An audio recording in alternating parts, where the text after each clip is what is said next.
Ça prend l'énergie qu'il y a tout autour et ça la concentre en un seul point.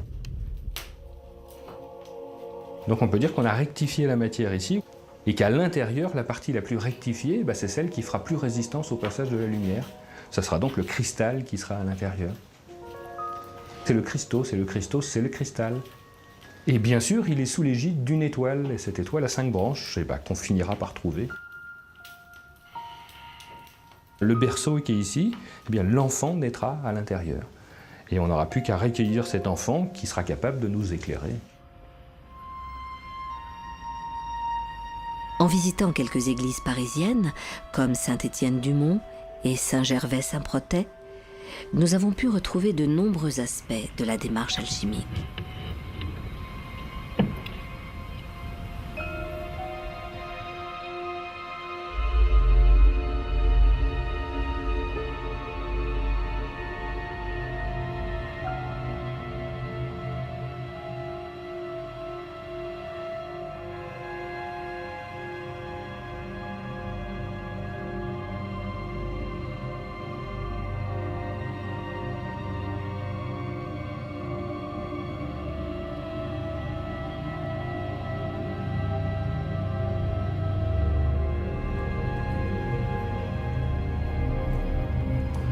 L'ultime étape du voyage est Notre-Dame de Paris.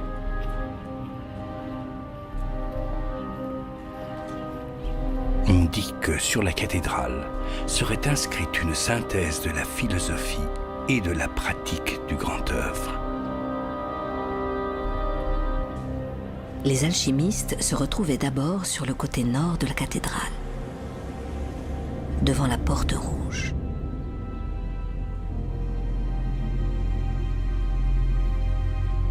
Des salamandres, des dragons ailés, des phénix et des pélicans. Des fleurs à 5 pétales les accueillaient, sculptées là depuis des siècles comme un clin d'œil aux disciples d'Hermès. Ces figures familières laissaient entendre aux alchimistes que c'était bien à Notre-Dame de Paris qu'ils pourraient trouver tous les secrets qui mènent à la pierre philosophale. Depuis longtemps, en effet, on se doutait bien qu'ils étaient là, quelque part.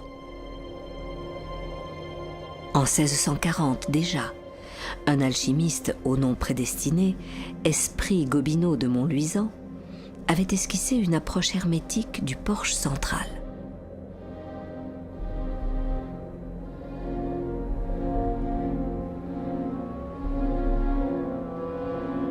Au début du XIXe siècle, un autre alchimiste, François Cambriel, avait remarqué sur le portail de droite que la statue de Saint Marcel faisait un signe qui indiquait la présence d'un secret.